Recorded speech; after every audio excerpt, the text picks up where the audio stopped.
mírame, mírame ahora, ahora mírame.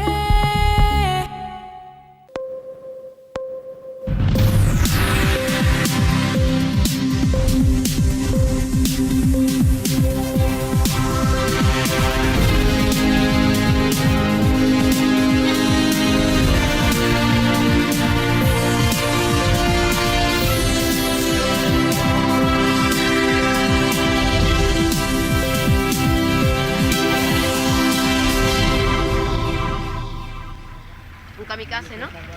Sí, nosotros porque venimos por el lado derecho. Un conductor que circulaba en dirección contraria por la TF5, la autopista del norte de Tenerife, causó un importante accidente de tráfico durante la noche de ayer. Un total de 5 personas resultaron heridas, una de ellas de carácter grave. Entre los heridos hay un niño de 8 años de edad. Según las informaciones que han trascendido, el conductor estaría bajo los efectos del alcohol o las drogas.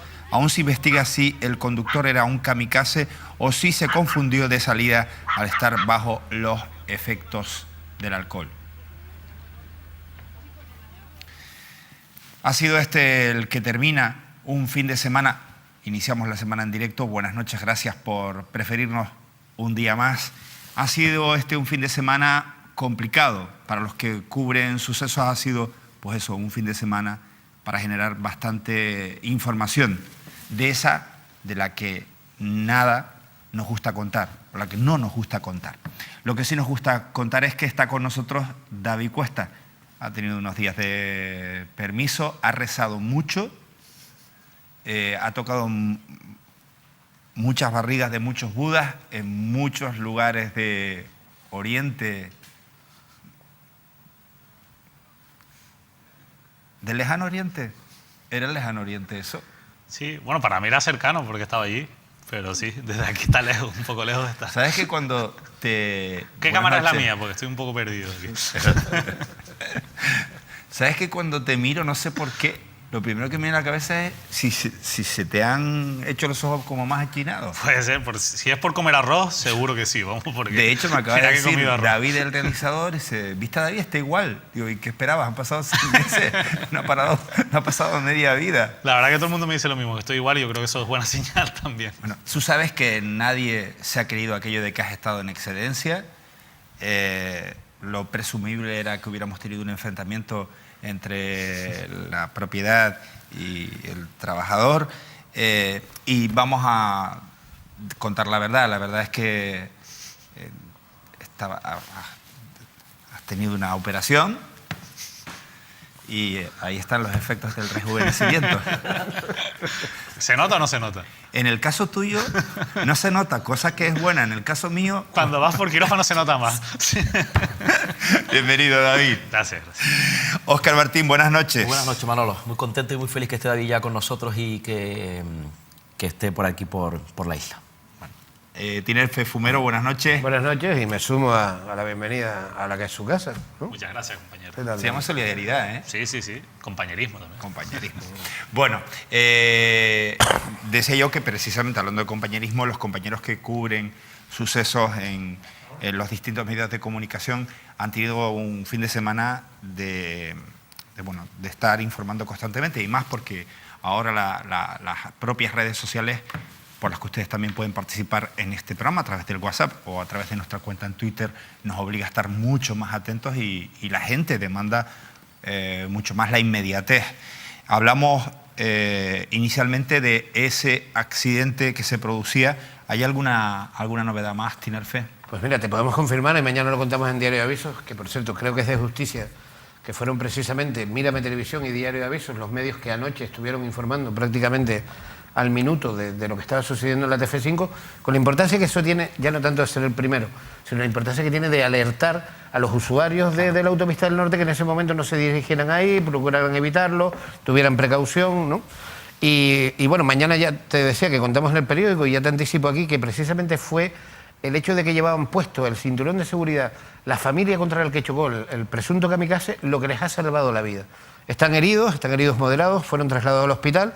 Iba la madre delante, de 43 años, que tiene un traumatismo en una pierna. El padre iba de 33, iba sentado detrás, justo detrás de ella, tiene un traumatismo en el tórax. y al lado iba en su sillita perfectamente, y eso seguramente le ha salvado la vida, una niña de 8 años, ¿no?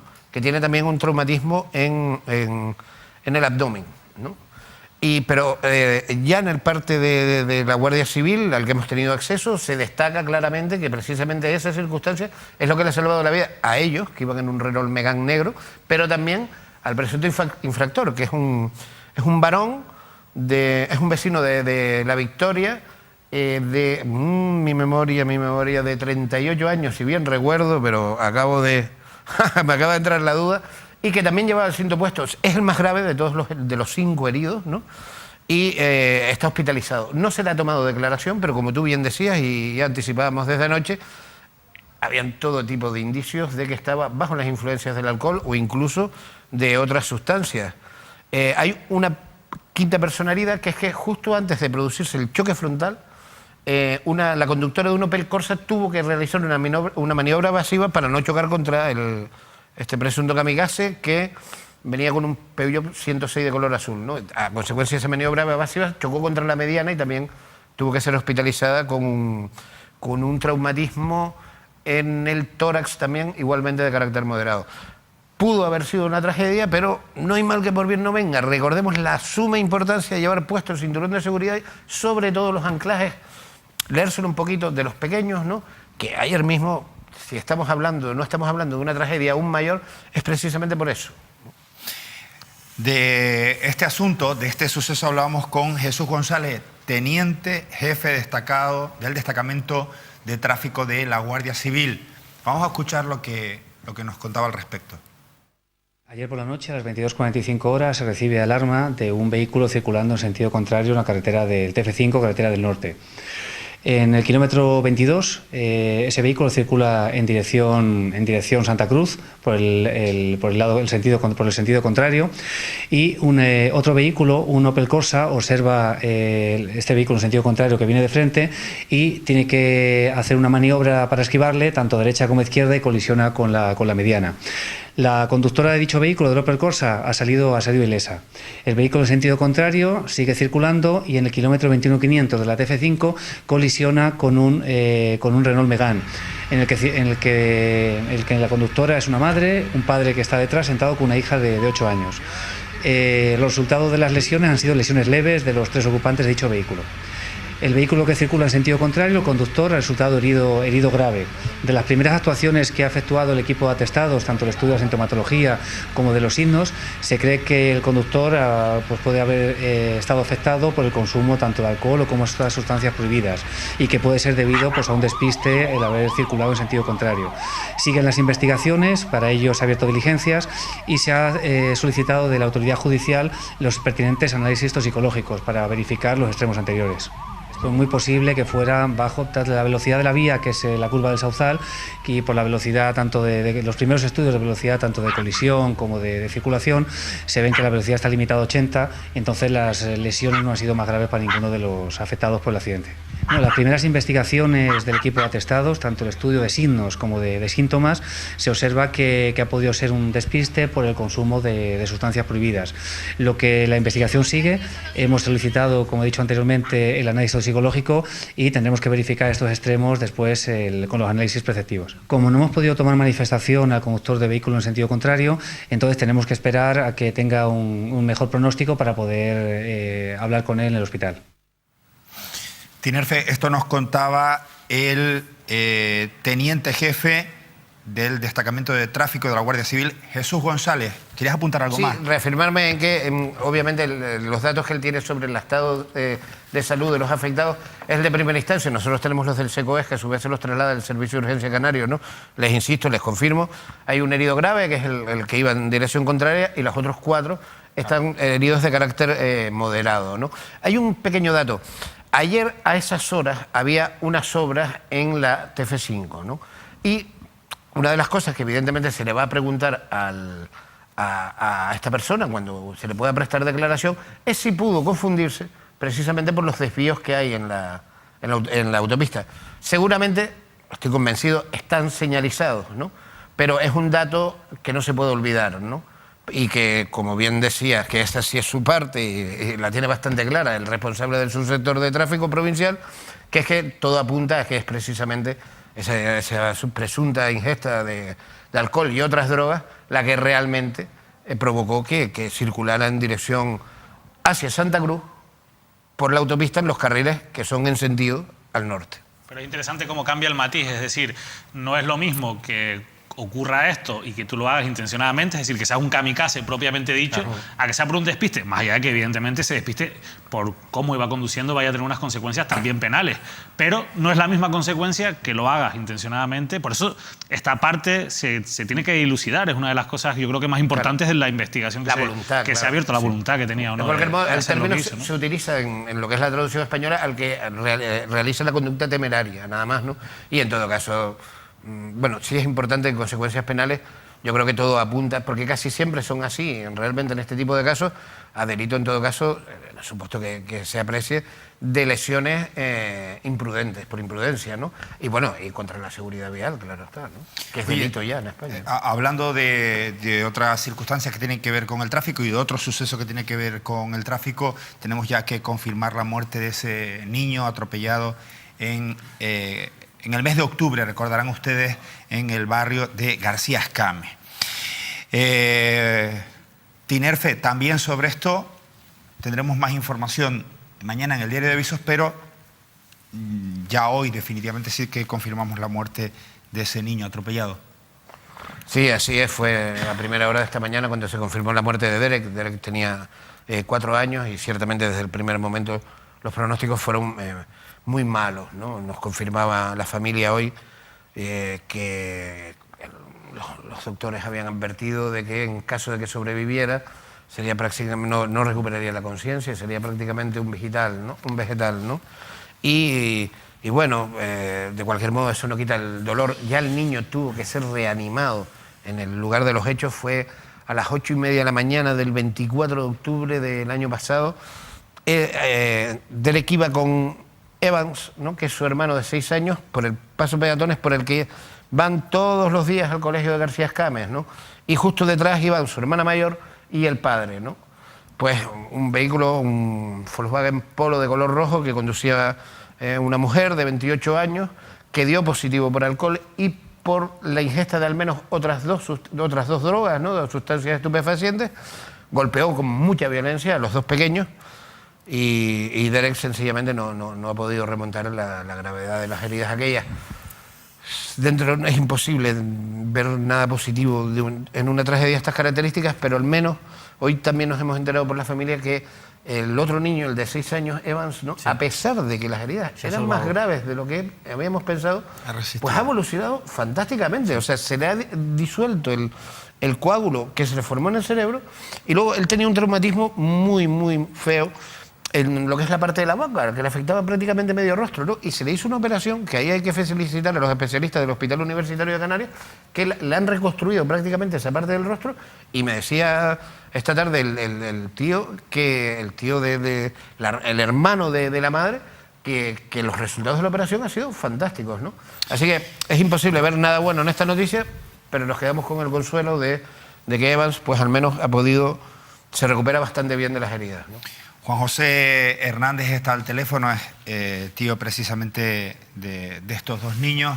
Juan José, desgraciadamente hoy lamentamos el fallecimiento de tu sobrino. Hola, buenas noches. Muchas gracias, Manuel. Gracias.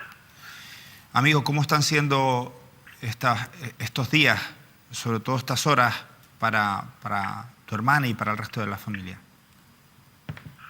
Bueno, pues te puedes imaginar, bueno, eso no se puede imaginar, tienes que pasarlo, ¿verdad?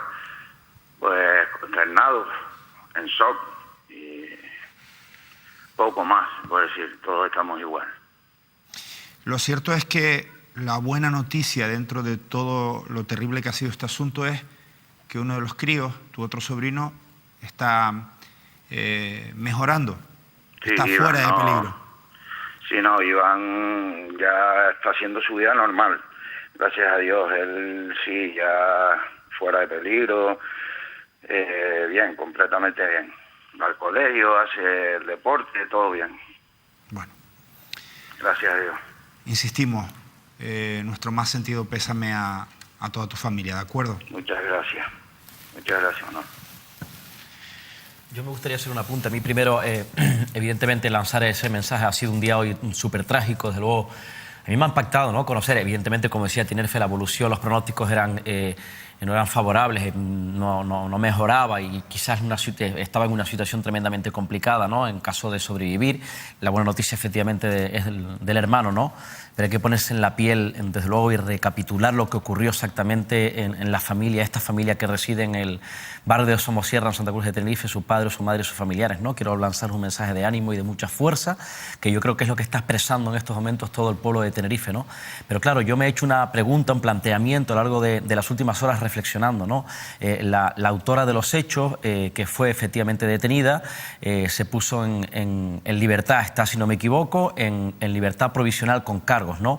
A partir de ahora, evidentemente, yo me planteo, desconociendo quizás jurídicamente las decisiones, evidentemente, judiciales, qué va a pasar con esta persona, insisto, la autora de los hechos, que, repito, está en libertad provisional con cargos y debe ser, insisto, un matiz tremendamente duro para esta familia en este momento que está llorando la muerte de un niño de tan solo 4 años. ¿Tenerife? ¿Está, don? No, ya... Es que bueno, pues vamos, yo sé que es muy interesante, tienes al tío del crío, bueno, pues pero es que...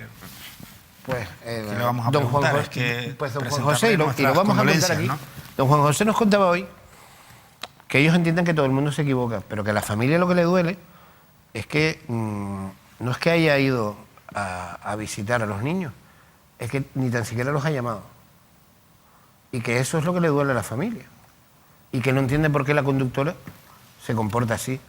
Y que han visto de que ni tan siquiera se haya interesado por el estado de salud de los pequeños, ellos entienden que debe caer todo el peso de la ley sobre esta persona. Y don Juan José nos lo decía. Ella, esta mujer, está con sus 2 hijos ahora mismo en la calle, pero que su hermana ya no tiene a Derek, ni ellos tienen a Derek. Y él me insistía, y lo hacía con un tono sosegado, pero dolido, porque decía, es que ni tan siquiera nos ha llamado una vez. Y eso sí que no lo podemos comprender.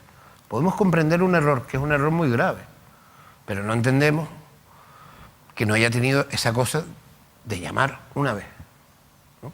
Que estamos hablando del 24 de octubre y estamos a 22 hoy, sí, ¿no?, de enero, ¿no? Hombre, yo en ese sentido sí lo entiendo. Lo que sí es cierto, y respecto a lo que decía Óscar, en lo que eran 2 delitos, la presunta comisión de 2 delitos de lesiones graves por imprudencia, ahora es un delito de lesiones graves por imprudencia en el caso de Ivans y un delito de homicidio imprudente. Ya son 2, ¿no? Pero bueno, la jueza en su momento, y tenía sus razones, esta persona vive en Tenerife, tiene trabajo en Tenerife, tiene arraigo familiar en Tenerife. Sin riesgo de fuga. No había riesgo de fuga, entendió la jueza, pero es verdad que ahora su situación procesal se agrava. Claro. Y para eso están los juzgados. Bueno, de juzgado vamos a hablar en un ratito, de asuntos políticos y judiciales, pero tenemos que hablar de otra realidad, no es un enterado, porque de lo que sí nos enteramos es de que sigue habiendo violencia de género, sigue habiendo violencia machista, sigue habiendo falta de colaboración por parte de la ciudadanía, sigue no habiendo un trato responsable, de verdad responsable desde los medios de comunicación sobre asuntos de esta magnitud. Y este fin de semana se ha encadenado, como les decía al principio del programa, con otros sucesos en el norte de Tenerife. Una mujer fue asesinada la noche del pasado viernes a manos de su expareja, convirtiéndose, por desgracia, en la primera víctima de violencia machista de este 2018. El asesino fue detenido tras tener un accidente de coche mientras huía del lugar del crimen. Jennifer había denunciado hace tan solo 2 semanas al hombre por violencia de género. Cuando los agentes la atendieron, ella dijo que no necesitaba medidas de protección ni orden de alejamiento. No obstante, se celebró un juicio rápido en el que el juez archivó la causa.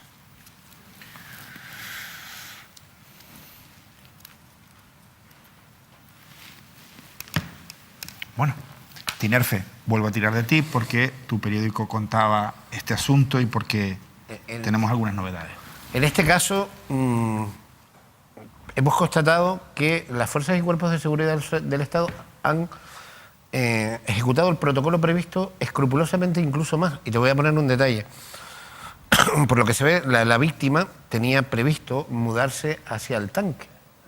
Y a pesar de que el juicio, la causa se archivó, ¿no?, la Guardia Civil de Garachico, que es la que comprende la zona del tanque, se puso en contacto con la víctima para ofrecerle sus servicios de protección como consta el protocolo. O sea, no solo intermedió con ella la Policía Nacional del Puerto Cruz, los Realejos, sino también lo hizo la Guardia Civil de Garachico en previsión de que, oye, si vas a venir para acá, que sepas que nosotros ya nos hemos enterado porque hay un protocolo para que se comuniquen este tipo de cosas y que lo que necesites, ¿no? Y nos consta perfectamente, y David me mira y está sintiendo, veo que también lo sabe, ¿no?, de que en este caso ha funcionado el protocolo. A ella se le explicó, ¿no?, los riesgos que corría, pero claro, ¿a quién se le imagina que va a ocurrir algo así, verdad? ¿No? Y bueno, ahora será la justicia quien determine. Nuevamente en este caso, la verdad que tienes razón que el fin de semana ha sido bastante completo, ¿no? Hoy precisamente ha habido un accidente mortal justo en ese pequeño barrio de Los Realejos, increíble. Un agricultor ha muerto aplastado por su propio tractor, ¿no? Que bueno, cuando se enteraron lógicamente la primera, al oírlo otra vez, Barrio Las Llanadas, la alerta fue normal, pensando que tenía relación, no la tiene, ¿no?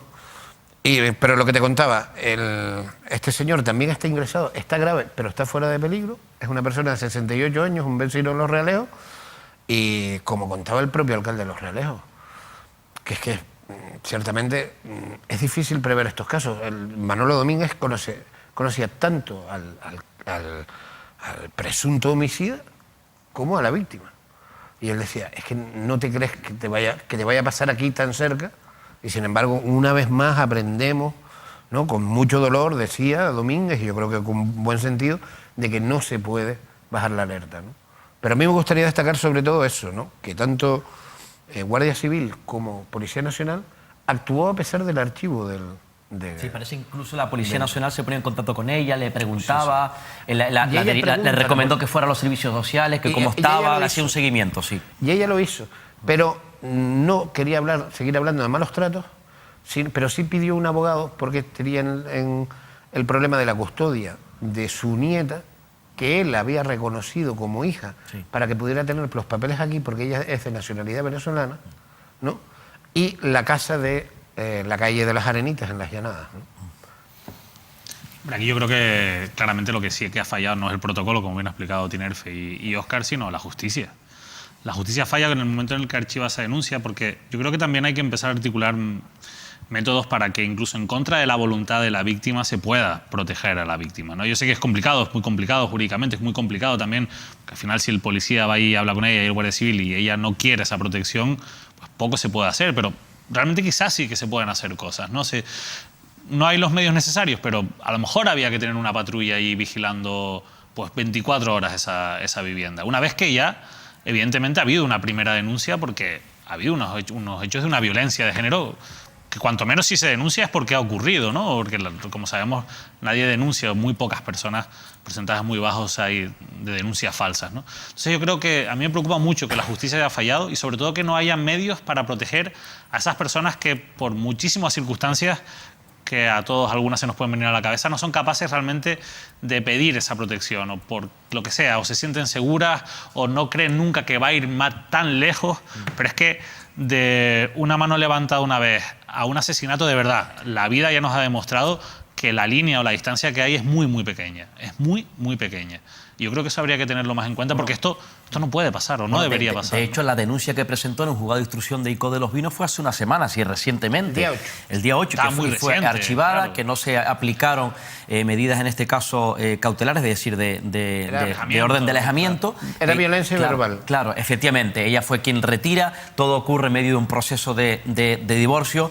Y desde luego, ahora, por ejemplo, hoy se han protagonizado distintas muestras de repulsa en toda Canarias.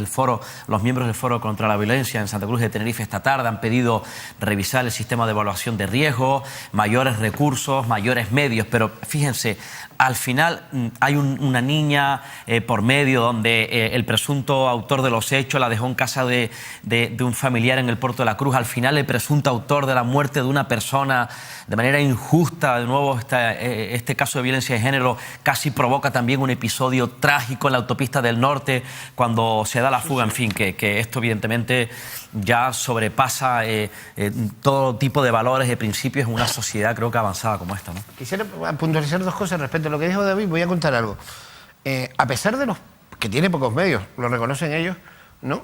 En menos de mes y medio hemos detectado desde el periódico, y no lo hemos contado porque no todo se puede contar, o todo no tiene la relevancia de noticia, pero sí viene al hilo ahora, en 2 puntos de Santa Cruz, la presencia constante durante varios días de una patrulla de la Policía Nacional, y a nosotros detectarlo y ver que por la noche seguía y a la mañana siguiente que hace esa patrulla ahí.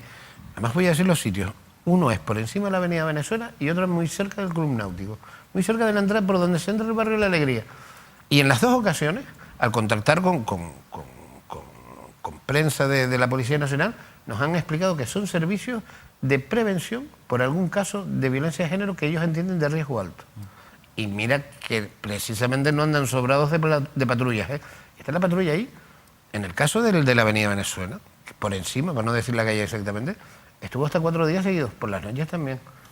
En Clara, para que lo viera, para que lo viera la criatura. Alertas vecinales también, digo, ¿no? sí. Entornos, en comunidades, de vecinos, efectivamente. Y lo supieran los vecinos, ¿no? Y otro dato, se me ocurrió, a lo mejor habría que subir la evaluación del riesgo cuando hay bienes materiales de por medio, cuando hay viviendas de por medio, cuando hay patria y potestad de por medio. Porque yo recuerdo, me vienen a la cabeza varios casos que han acabado así, donde se dan esas circunstancias que pueden llegar a ser determinantes o pueden llegar a ser un punto de inflexión, ¿no? Bueno, vamos a seguir, como me he enterado yo sobre este asunto de la violencia de género. Insisto en que todas las medidas son pocas. Creo que como sociedad tenemos que hacer algo, más que una escenificación de una condolencia, un lazo, un minuto de silencio. Todo eso es liturgia, por así decirlo, frente a la falta de medios, a que sí hay que revisar los protocolos, y que hay que revisar un asunto tan dramático, terrible, revisar, ¿es que no lo están revisando o qué? ¿Cómo va eso?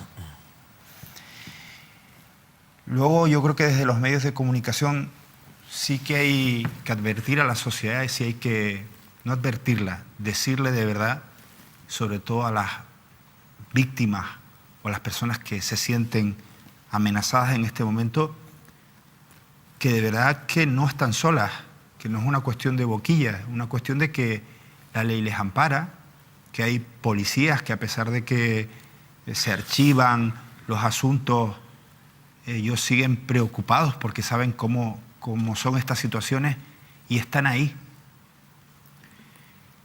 Que los miserables que actúan de esta manera, los asesinos, cada vez lo tienen más complicado, porque somos una sociedad que no es por una cuestión de tiempos, es por una cuestión de que no dicen nada bueno de una sociedad el permitir que esto suceda.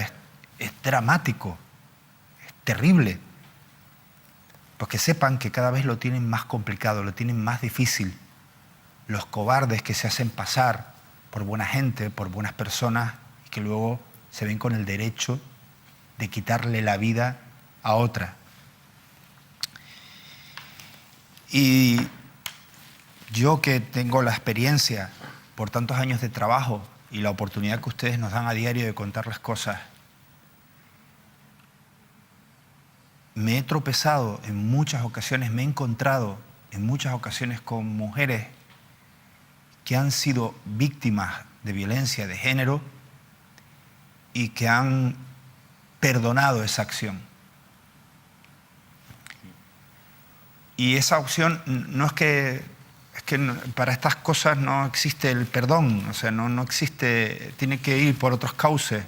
Tú puedes perdonar a una persona porque te agreda, pero tienes que denunciarlo. O sea, tú puedes perdonar que una persona te robe, pero es que tienes que denunciarlo. O sea, es que es así.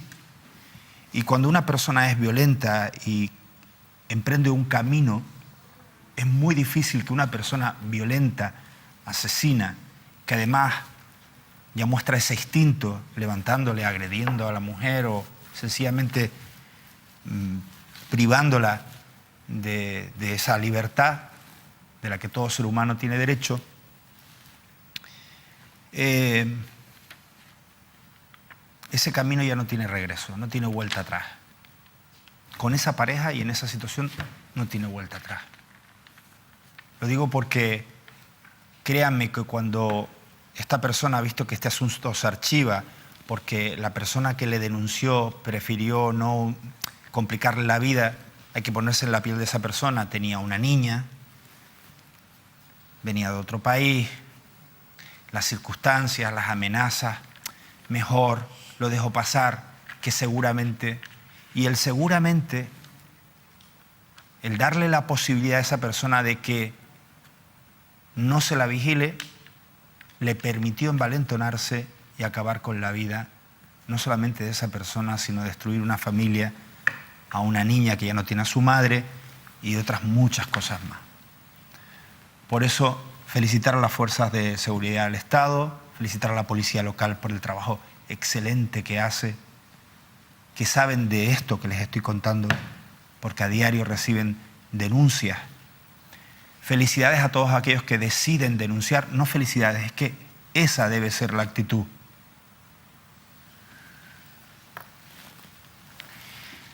Y a los políticos que cuidemos igual que a los medios de comunicación, y fíjense, he empezado primero por los medios de comunicación antes que los políticos. Ojo con el lenguaje. Ojo con el lenguaje. El otro día nos mofábamos de que una diputada nacional, y no era para menos, equipara la vida de un perro, de un animal, a la vida de una persona. Pues a lo mejor, Melissa, ponte un punto en la boca, carajo. Porque es que a lo mejor podemos proponer por Ciudadanos que un perro, una cabra, un conejo, pueda ser diputado.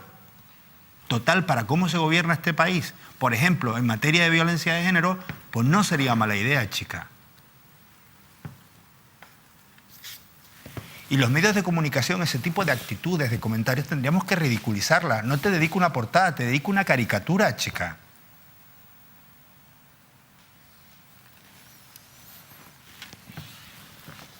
Bueno, vamos con... Me he enterado, David. Sí, bueno, quería empezar hablando de un asunto que conoce muy bien Tinerfe Fumero, porque fue uno de los periodistas que lo adelantó el pasado viernes en una denuncia a la que algunos periodistas hemos tenido acceso y que realmente merece ser comentada por las consecuencias judiciales y penales que puede tener en figuras tan importantes de la política canaria como el propio presidente del gobierno de Canarias, Fernando Clavijo, el alcalde de La Laguna, José Alberto Díaz, y otra serie de personas que han tenido responsabilidades dentro del Ayuntamiento de La Laguna. Hago referencia a esa denuncia que el pasado jueves presentaba en el juzgado Santiago Pérez en La Laguna y que hace referencia a un total de 24 contratos que presuntamente se habrían adjudicado pues, de manera prevaricadora, o eso es lo que en principio se considera de la denuncia inicial, de manera prevaricadora por parte del Ayuntamiento de La Laguna. Voy a explicar un poquito estos contratos. A mí me parece importante también recordar, por supuesto, que esa noticia salió salía el viernes, además de manera coordinada en 3 medios de comunicación a la vez, el Canarias Ahora, el Diario de Avisos, escrita por Tinerfe Fumero, y el Canarias 7, y en ella se explicaban algunas de las cosas que a mí hoy me parecía interesante. Yo también tuve acceso a esa denuncia, una denuncia compleja de 75 folios y sobre todo con muchos expedientes y muchos documentos anexos. Me parecía interesante contar en la tele, porque esto, como bien decía también Tinerfe en su información, es un nuevo frente judicial que se le abre al presidente del Gobierno de Canarias, a Fernando Clavijo, y por tanto merece la pena ser analizado qué es lo que ha denunciado Santiago Pérez en los juzgados, que normalmente cuando va a los juzgados Santiago Pérez no suele dar puntadas sin hilo. Hoy, de hecho, Tinerfe también ha podido entrevistar a Santiago y dice algunas cosas muy interesantes en las páginas de Diario de Avisos. ¿Qué es lo que ha denunciado Santiago Pérez? Pues una forma de hacer política que se ha instalado en el Ayuntamiento de La Laguna en los últimos años, desde la época de Fernando Clavijo de alcalde, y que ha tenido continuidad con José Alberto Díaz, y es la de saltarse, ignorar los informes de reparos de presuntas ilegalidades que hace el interventor municipal. Y lo curioso de todo esto es que esto que ya hemos visto en algunos casos, como el caso Grúas, del que tanto ha hablado aquí el compañero Saúl Hernández, y también en las páginas de Diario de Avisos Tinerfe Fumero, en la radio Óscar Martín, pues lo del caso Grúas es un ejemplo que en este caso se queda pequeñito, aunque el caso Grúas tiene otra serie de connotaciones, porque aquí estamos hablando de 24 contratos en los que se produce una reiteración a la hora de ignorar lo que dice el interventor. En total son 48 informes del interventor que han sido ignorados por parte del ayuntamiento. Para que quien no lo sepa, el interventor es la persona que se encarga de hacer el control previo de legalidad de un expediente. Es decir, si tú vas a firmar un contrato, yo voy a firmar un contrato contigo, o a través de un concurso público, un contrato menor, pues ese contrato se lo vamos a dar al interventor, que es el jurista, digamos, de cabecera en ese sentido, y el interventor tiene que decir si cumple la ley o no la cumple.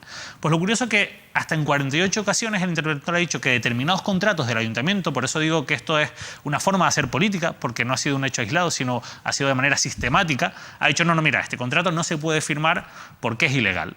Aquí se está incumpliendo la ley. ¿Y qué han hecho? Porque los políticos tienen la potestad de poder saltarse esos informes de intervención en determinados casos, pues levantar esos reparos a base de decretos, ¿no?, que emite el político, que lo que viene a decir es, bueno, pues tú me estás advirtiendo esto, yo soy consciente, pero yo considero que esto es legal y sigo para adelante. Y les voy a poner algunos ejemplos porque son muy llamativos, 2 o 3 nada más, pero hay uno, por ejemplo, el del contrato del servicio de limpieza de las instalaciones del organismo autónomo de deporte. Me llama mucho la atención este contrato porque, bueno, es un contrato que se adjudica a una empresa, al grupo europeo DOAL, Sociedad Anónima, y se la adjudica en el año 2011, ¿no? Y el contrato tiene una duración, que es de 2 años, prorrogable 2 años más.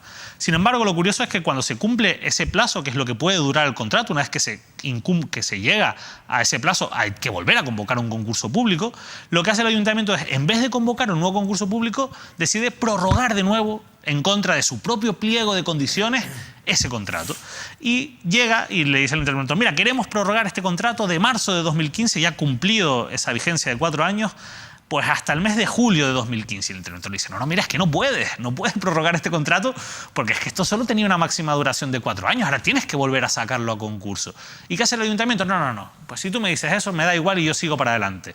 Lo curioso es que en este contrato en concreto, y ocurre en otros, se llevaron prórrogas hasta en 5 ocasiones. Es decir, no se prorrogó solamente los 3-4 primeros meses, sino que el interventor les dijo que era ilegal, lo prorrogaron. Volvieron a llevar otra segunda prórroga, el interventor les volvió a decir que era ilegal y lo volvieron a prorrogar. Volvieron a llevar una tercera prórroga y así hasta 5 veces, hasta el punto de que un contrato que tenía que haber acabado en marzo de 2015 se prolongó al menos hasta mayo de 2017. Y ustedes dirán, bueno, ¿y esto por qué es importante? Bueno, pues esto es muy importante por una cosa que es fundamental, ¿no?, que es la libre concurrencia y la necesidad de la publicidad para que cualquier empresa pueda, pues, participar en una adjudicación del dinero público, porque al final, fíjense ustedes, no estamos hablando de poco dinero, se estima que el dinero que se ha prorrogado de manera ilegal o en contra del criterio interventor alcanza los 18 millones de euros. O sea, estamos hablando de un dinero que se ha gastado de manera presuntamente ilegal en una cuantía muy importante, ¿no? Pero es que pensemos en esa empresa que en su momento no se presentó a este concurso porque dijo a lo mejor a este o a cualquier otro, ¿no? Hombre, yo es que por un contrato de 4 años no me sale rentable.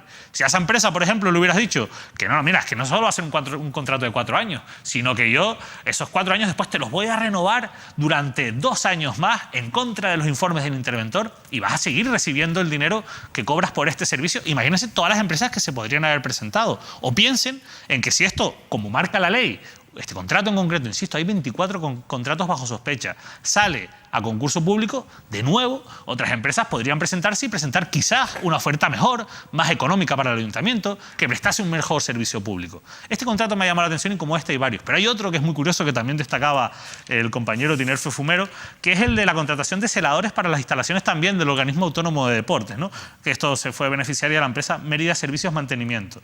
Y lo curioso de todo esto es que se tramita como un contrato menor. Los contratos menores son aquellos que no llegan a 18.000 euros y que por lo tanto no tienen que pasar por tantos filtros de legalidad y sobre todo no tienen que tener esa publicidad para que otras empresas pues, puedan concurrir también a ese puesto. Ese contrato, sin embargo, no era de 18.000 euros, pero tampoco era de 20.000, ni de 30.000, ni de 40.000. Era de 156.288 euros. Y eso, lógicamente, obligaba a tomar un procedimiento que no se siguió. Se dio a dedo este contrato, que es lo que viene a decir un poco el interventor. A pesar de que superaba con creces los 18.000 euros. Pero lo curioso es que cuando se extingue este contrato, cuando se cumple, no vuelven a hacer otra vez un procedimiento abierto o un negociado con publicidad o sin publicidad, sino que vuelven a renovarle el contrato, a prorrogar ese contrato que se adjudicó como un contrato menor a la misma empresa. Y de nuevo el interventor les vuelve a decir, pero bueno, ¿ustedes a qué están jugando? ¿No? Esto no son las palabras literales del interventor, pero es un poco lo que viene a decir. Ustedes pónganse en la situación de un funcionario público, que no deja de ser un funcionario público, que esto ni le va ni le viene, que no tiene ningún tipo de interés y al que sistemáticamente el ayuntamiento ignora sus informes de legalidad. La verdad es que esto puede tener unas consecuencias penales importantes. El caso del contrato menor a mí me recuerda mucho al caso del García Cabrera en Santa Cruz de Tenerife, por el que finalmente fue condenado Miguel Cerolo, fue inhabilitado Miguel Cerolo antes de que le tocara el gordo de la condena de la lotería. 8 años de inhabilitación, de las Teresitas, perdón. 8 años de inhabilitación para Miguel Cerolo. O sea, esto no es un tema baladí y estamos hablando de que hay 24 contratos bajo sospecha. Hay algunos que para mí pues, pueden tener un mayor encaje, pero hay otros como los que he comentado que es que no hay manera de poder justificarlos políticamente. Y a mí esto me parece un escándalo sobre el que deberían, más allá incluso de las consecuencias penales, dar explicaciones políticas ya, tanto Fernando Clavijo como José Alberto Díaz. Y ahí, o sea, mejor explicado imposible, añadir 2 datitos más, ¿no? 3. Uno es, otra ventaja que tienen para estas empresas que salen favorecidas es que el importe tampoco se renueva. Y, mano, yo no sé ustedes, pero a mí lo que me costaba X en 2011, en 2017 me cuesta X más, ¿eh? Pero a estas empresas no. Por este sistema, claro, como no salen a concurso, como no hay publicidad, se mantienen las mismas condiciones, en muchos de los casos de los que están aquí. Y luego, un tema importante, la denuncia la llevó Santiago Pérez, pero el que dice que todos estos 24 casos son ilegales, lo dice el interventor municipal. Sí. Lo dice el interventor municipal, que es un señor que no lo nombra el ayuntamiento, que para ser interventor municipal tela marinera. De entrada, es habilitado por la Administración General del Estado. No solo tienes que aprobar el concurso oposición, es que luego tienes que pasar los cursos de preparación. Una figura fundamental en toda fundamental. Es la pieza anticorrupción. Sí. ¿No? ¿Y ahora por qué nos enteramos de esto? Porque ha salido una norma... Y una pregunta, si un interventor ve que las actuaciones no son correctas, ¿no está en la obligación no solamente de repararlas, sino de denunciarlas? Porque el que hizo la ley ya bastante hizo con ponerle al interventor... Como cualquier ciudadano puede denunciarlo. Que no le dice, no le obliga, que yo creo que es lo que debería estar en la ley, a que fuera el propio interventor el que fuera el juzgado. Y además le deja claro que eso es una fiscalización previa. Hay casos de lo que ha pasado, lo que dices tú, por ejemplo, en Tacoronte, la causa que hay abierta fue también, además de denunciada por el grupo de la oposición del Partido Popular, hubo denuncia también de la propia interventora en aquel momento. Se puede ir, lógicamente nadie le impide que vaya, pero no tiene por qué ir. Pero no tiene una obligación expresa en la ley, ¿no? Y otra cosa que quería añadir, y ya lo acabo, que es que la denuncia de Santiago Pérez ha preocupado mucho, no solo en el Ayuntamiento de La Laguna, porque esto se ha convertido en una práctica más o menos generalizada, ¿no? Y en todas las administraciones locales. Recuerdo que el Cabildo también es una administración local. Esto de levantar el reparo...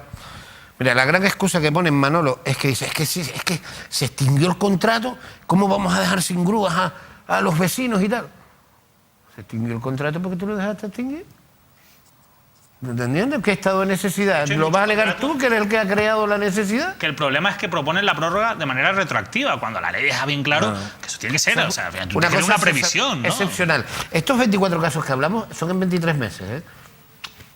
Uno al mes, excepcional poquito, y ¿no? otra pregunta, ¿Este asunto lo han tratado previamente en el pleno del Ayuntamiento de La Laguna? Sí, es que lo curioso de todo esto es que hasta en 2 ocasiones Santiago Pérez advirtió de que esto estaba pidiendo, de que esto estaba ocurriendo, pidió incluso, además recuerdo una entrevista aquí en Mírame Televisión, yo en este caso sabía que antes o después si no se ponía solución iba a estallar, porque Santiago lo dijo aquí en una entrevista en Mírame Televisión, la que habló largo y tendido sobre este asunto, dijo, oye, es que yo estoy advirtiendo de esto y la forma de proceder no cambia, o sea, aquí siguen actuando igual. Hombre, cuando no te hacen caso, cuando lo dicen los plenos, cuando lo dicen los medios de comunicación y siguen actuando igual, yo creo que el deber que tiene un concejal es ir, lógicamente, al juzgado. Y ya veremos las consecuencias penales que tiene. Ahora, políticamente, sin duda esto merece una explicación, porque entonces también todos nos vamos a hacer preguntas y es, hombre, ¿a cambio de qué? ¿Sabes lo feo ¿A cambio de qué? Porque hay unas empresas que se están beneficiando y eso es evidente, ¿no? ¿Sabes lo feo que tienen estos, o la enjundia que tienen estos casos? ¿Te acuerdas del caso Corredor? Pues eso era una grabación. Al final, coño, no estaba autorizada la grabación, no estuvo, se cayó el caso. Son papeles, claro. Estos son Documentos, claro. Conseguí. Esto, si se pierde el papel en el juzgado, yo te llevo el otro. Ojo, ahora que dice lo de si se pierde el papel en el juzgado, hay algunos contratos donde no hay expediente siquiera, donde el interventor ha pedido el expediente y no está. O sea, no está. Todo contrato tiene que tener un expediente en la que los tantos distintos informes y demás. Cuidado. O sea, hay alguna auténtica chapuza administrativa, en este caso en el Ayuntamiento de La Laguna. Aunque te digo lo que me dijo el fiscal general de Canarias cuando le pregunté si se había perdido un papel en el caso Corredor, con mucha sorna y refiriéndose a los problemas de las carencias de medios que tiene la justicia para trabajar, alguien sabrá por qué las tiene, me dijo, ¿un papel? Lo que a mí no me extraña que se perdiera el expediente completo, ¿no? Y no se refería a que alguien se lo llevase, sino decía lo que hemos visto 1000 veces, las carretillas de papeles por los juzgados. Les recuerdo, estamos en directo en Mírame Televisión, en directo pueden mandar su WhatsApp, en directo también pueden discutir, participar, establecer una conversación, un hilo que se llama en Twitter, a través de ese perfil, @mírametv. Por cierto, ¿hay alguna novedad con respecto a la sentada de Inma Évora frente al Cabildo?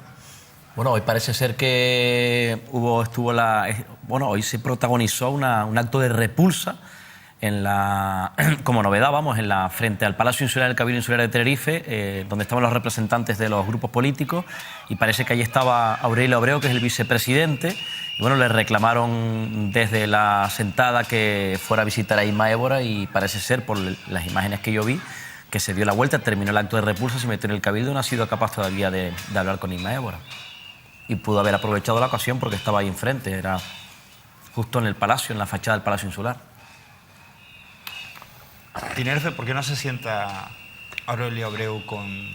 Pues yo no lo entiendo, porque yo estoy seguro que que la gente sentada en una mesa se entiende. Y, no lo y tampoco veo que sea para tanto el conflicto como para no entenderse. Yo creo que con buena voluntad podría arreglarse. Y tú el otro día destacabas la figura de Inma como activista social, y te puede caer bien, te puede caer mal, pero yo creo que lo decías tú, lo decías Román, lo decías tú, mijo, cuando iban a desalojar a familias sin recursos, yo la que veía, la primera de todas ahí dando la cara, era Inma. Y yo que he informado también sobre abusos de entidades bancarias y eso y tal, y no sé qué, no es fácil, no es fácil, te estás enfrentando a gente poderosa, ¿no? Y Inma, al frente de no se entiende la plataforma de afectados por las hipotecas en Tenerife sin Inma. Y hombre, y aunque no fuera ella, yo creo que ella lleva días suficientes como para que al menos se le diga pasa, porque el Cabildo es la casa de todos los tinerfeños, no es la casa solo de los representantes de los ciudadanos que hemos elegido, es la casa de todos. Que le digan que pase, que se sienten en una mesa, cuanto menos, ¿no? Digo yo. Se está lavando las manos de una manera descarada. Y a mí me parece que quizás, a mí eso me da que pensar mucho más, ¿no? Porque la verdad es que aquí no está solo el caso del despido de Inma Évora, más allá de ser un despido nulo, improcedente. Aquí es lo que hay detrás, por qué se produce ese despido, ¿no? Que es la pregunta que tenemos que hacernos todos. ¿Qué es lo que ocurre? ¿Qué es lo que denuncia Inma Évora? Bueno, pues denuncia que se está gestionando de una manera, pues, vamos a decir, cuanto menos negligente, pues un dinero público por parte de una organización como Cáritas, que en un dinero que tenía que ser destinado para personas con problemas de vivienda. estamos hablando de un tema muy delicado, ¿no? Entonces, a mí esto de tirar balones fuera por parte del Cabildo, que al final se está lavando las manos con Inma Évora, con ese dinero, porque ellos dicen que no pueden rendir cuenta hasta que acabe el contrato, y a lo mejor legalmente es así, pero si ahí hay una persona que está denunciando algunos hechos que merecen, insisto, cuanto menos ser investigados, yo creo que es un asunto bastante grave. Por supuesto, la falta de decoro político, ¿no? de un representante como Aurelio Abreu a la hora de Valentía, afrontar, ¿no? de afrontar esto, lo define como un cobarde político, ¿no? En este caso, que es un poco lo que venía a decir Óscar, porque, oye, siéntate con Inma Évora y busca una solución, Aunque piense ¿no? que realmente que el Cabildo no tiene nada que ver, pero siéntate. Sí, hombre, Claro, además, No, sí, pero hay que no un tiene nada que vecino ver. social. Tú lo explicabas bien, o sea, el Cabildo es la casa de todos, o sea, ya, hombre, ya ¿qué es, pasa ya para es una adentro, obligación mujer, que haces ahí el otro día que hacía mal tiempo. de tu función pública, ¿no? Detalle, no Sí. sé, ¿no? Sí. Por cierto, hablando de asuntos sociales, de temas sociales, el viernes 26 a las 6 de la tarde se reúne la plataforma por la dignidad de las personas en el reloj de flores del Parque García Sanabria, donde ahí con toda probabilidad Eloy Cuadra, que es el portavoz, vaya a poner sobre la mesa su responsabilidad como portavoz de la plataforma por la dignidad, y por tanto, con toda probabilidad, Eloy Cuadra esté decidiendo dar un paso atrás y poner fin a su condición, en este caso a líder activista social en Santa Cruz de Tenerife, en la lucha de las personas que más lo necesitan en cuanto a la pobreza. Sería una pena, al igual que decía yo con Inma Évora, porque son figuras, Eloy Cuadra, Inma Évora y otros agentes que lideran movimientos sociales, que abandonasen, ¿no? Creo que tienen que estar presentes todavía en esta sociedad para sopesar la influencia política de los poderes públicos y de los poderes económicos ante los más débiles. Yo animo a este tipo de personas, a Eloy Cuadra, Inma Évora y a todos aquellos líderes sociales que evidentemente se mantengan, porque estoy convencido que la sociedad los necesita. La sociedad les necesita, Óscar, pero a veces la sociedad es muy ingrata. También, en Pero que determinados también momentos, sí. es lógico, Cierto. porque como no vienen a medrar, como no vienen a quedarse, como no vienen a buscar un puesto de trabajo, es normal que pasados unos años den un paso al costado. Sí. Bueno, Que es como deberían ser los llegados a este acaban punto, agotados. Claro. y a lo mejor tendría que entrar en Twitter para que José Manuel Corrales, a ver si traigo a José Manuel Corrales a la tele, porque he hecho en falta a José Manuel Corrales. Y a mí me parece un tío cojonudo, así que voy a llamar a José Manuel Corrales para que venga un día a la tele. Digo que he hecho en falta porque José Manuel Corrales, que está siguiendo muy de cerca el asunto de Inma, va mandando un tuit todos los días recordando jornada número 10, jornada número 11, jornada número 12. Bueno, no sé cómo le sentará a Inma que yo cuente esto, pero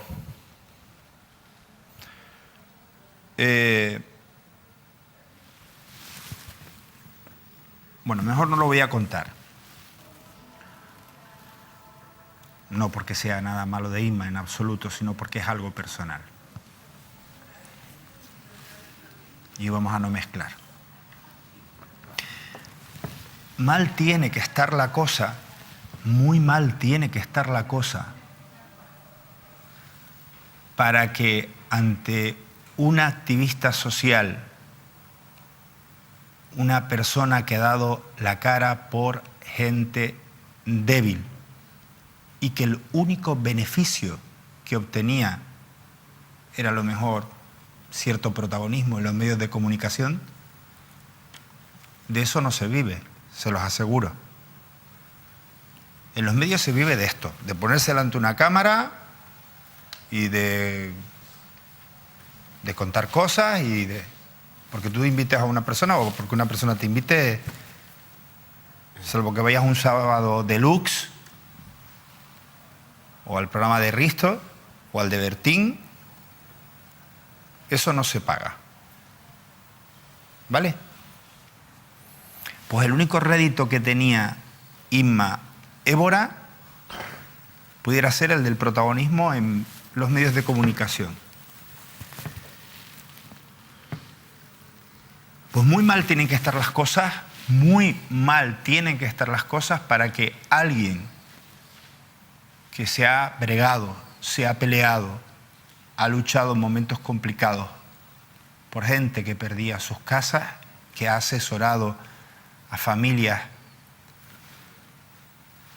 que se quedaban sin un techo, muy mal tienen que estar las cosas para que esa persona ni siquiera tenga la atención del vicepresidente de la isla de Tenerife, Aurelio Abreu. Y muy mal tienen que estar las cosas para que un socialista le dé la espalda, teniendo o no teniendo razón, a un activista social como es Isma Évora. Isma puede no tener razón en su petición, en que se aclare este asunto, a lo mejor en el juzgado de lo social, el despido, pues, la han echado pues, con motivos de Cáritas. Pero el silencio del vicepresidente de Tenerife, Aurelio Abreu, dice mucho o habla por sí solo. Y habla mucho más cuando ha tenido que dar la cara en su nombre el presidente de Tenerife, Carlos Alonso. ¿Por qué? Porque Aurelio Abreu no ha tenido los cojones de enfrentarse a una mujer como Isma Évora. Y eso habla del Partido Socialista de Tenerife. Es un partido sin cojones, cobarde, doblegado, que le da patadas en la boca a quienes luchan por las personas que pierden sus techos, pierden sus hogares.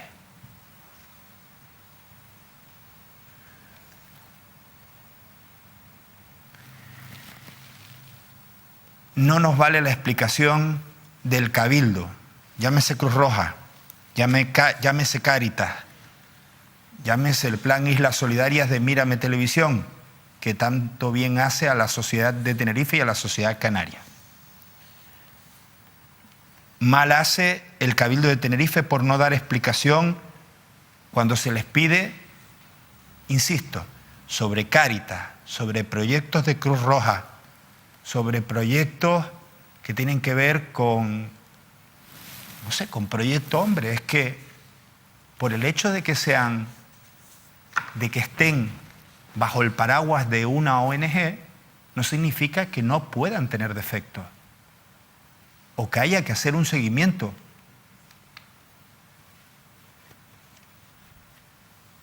Hasta feo estaría. Se hacen unas donaciones un ciudadano hace una donación al Banco de Alimentos y uno tiene que estar al acecho a ver si el Banco de Alimentos entrega esos alimentos. Y hemos descubierto en ocasiones que el Banco de Alimentos hace la entrega, pero luego hemos descubierto el pillaje de algún sinvergüenza que ha cogido los alimentos, no necesitarlos, o venderlos, o tirarlos al cubo de la basura. Me preocupa muchísimo que Cáritas no dé la cara en este asunto. Porque Cáritas es una organización valiente, seria, rigurosa. Nosotros tenemos una altísima estima por Cáritas, muy alta. Y me preocupa la falta de explicaciones. Las tendrá que dar en el juzgado, faltaría más. Me preocupa aún más si la falta de explicaciones de Cáritas viene dada por este hombre, que es el obispo de Tenerife.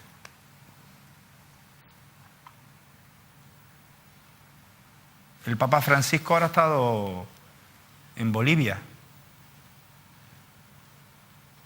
Y es jodido que los medios de comunicación le pregunten por cuando los curas les metían manos a los chiquillos, a los niños, que les metían manos, los violaban. Y el Papa, jodido, ha tenido que dar las explicaciones, dar la cara. Mientras que compañeros suyos se esconden. O compañeros como él, lo recuerdo yo, como don Bernardo, en La Opinión de Tenerife, cuando se le preguntaban sobre el asunto de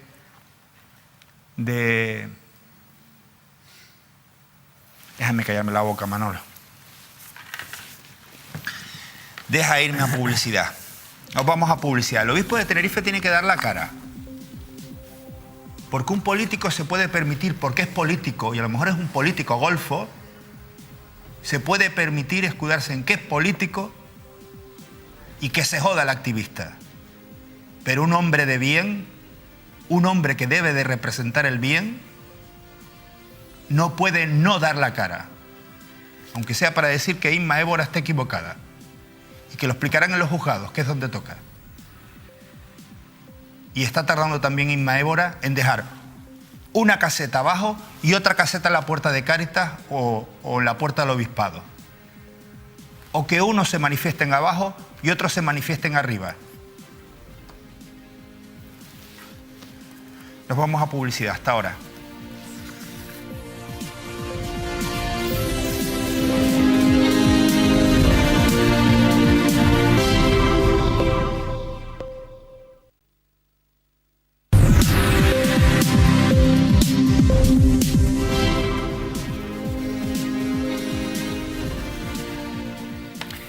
En directo continuamos.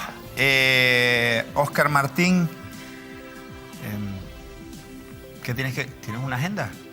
Sí. Y de este año, ¿no? Quietita aquí. Buena letra, despacio y clarita. Y tapadita para que nadie me la vea. Esta sí la puedes ver. Déjame un segundo la agenda. No. ¿Esta es la agenda donde me dijiste que está el motivo por el que se pelearon David y Manolo? No, esa es la otra, esa es la de 2017, es verdad. No levantes calumnia, no levantes calumnia. No, coño, perdón. No, pero se me escapó. esta agenda no es para apuntar información, sino para las cosas que tengo que hacer durante todo el día, porque yo estoy perdiendo también ya hasta la memoria. ¿Qué tienes que hacer mañana a las 8 de la mañana? Dormir. Míralo en la agenda. No, eso lo apunto por la Acabo noche. de ver por encima tu agenda, Óscar. Revisiones. Es terrorífica. Puse esta mañana... Como una pesadilla. 6 de la tarde, caminata por la avenida Naga, y fui. Joder, es un me he enterado, Óscar. ¿Estás yendo a CrossFit? No, lo dejé cuando lo dejó José.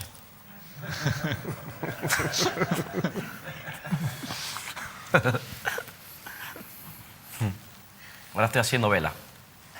¿Estás haciendo vela? Con José. ¿Sí? Latina. Sí. En el CIDEMAC. Y las velas son de esas que... Oye, pues yo te veo a ti. Optimi. Pues fíjate, vela, crossfit no. Pero vela, míralo bien. No. Yo no veo haber subido a un Puedo velero acabar ahí, volando a la Naga. con un polito blanco, así. No.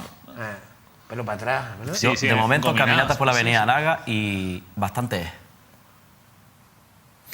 Oye, te iba a decir que leí en el Canarias 7 que... ¿Cómo se llama el presidente de la Unión Deportiva Las Palmas? Miguel Ángel Ramírez. ¿Cómo se llama la empresa de la limpieza? Rallons. Rallons. ¿Tú sabes quién está trabajando en Rallons? Idea. No en la limpieza, sino en la comunicación. En limpiar la mierda que le deja al jefe. El que era director de comunicación del gobierno de Canarias. Viceconsejero, perdón. Martín Marrero. Sí, Martín Marrero. Es que Paulino los dejó bien colocados. Fue portavoz del gobierno. Dice... ¿Cómo se llama? ¿Quién? La empresa. No, el señor este. Martín Marrero. No, Miguel Ángel Ramírez. ese, Miguel Ángel Ramírez. ¿Tú sabes que le debe un montón de meses a los trabajadores? Sí. Un puñado de trabajadores y de meses que debe. Hay un conflicto ahí laboral fuerte. Conflicto no. Falta de Que pago. no les han pagado. Morosidad. Él cobrará a tiempo, ¿no? Claro, empresario.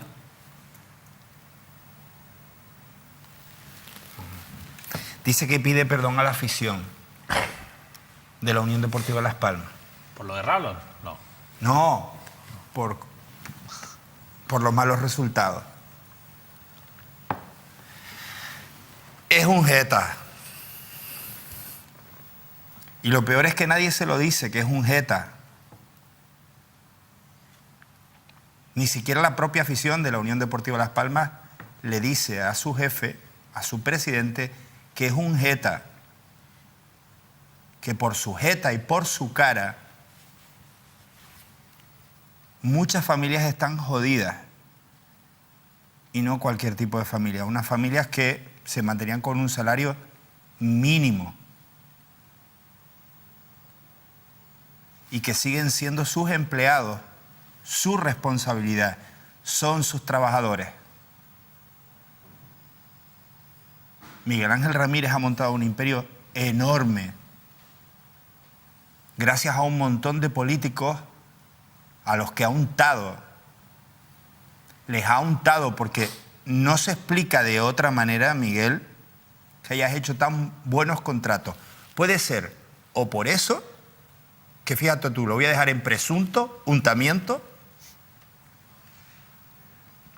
lo voy a dejar en presunto untamiento, porque hay dos cosas que podrían salvar o que podrían avalar tantos contratos. O que untaras a políticos, cosa que lo dudo, porque serían muchas personas a las que untar, o porque tuvieras un fantástico patrimonio humano de trabajadores, que es lo que me da a mí que ha hecho que hayas ganado tantos contratos de limpieza, de mantenimiento, de seguridad. Y qué injusto eres con tus trabajadores. Qué mal empresario eres. Es muy habitual ver al frente de las entidades deportivas a golfos, a ladrones, a estafadores. Ya se han dado casos, ¿no?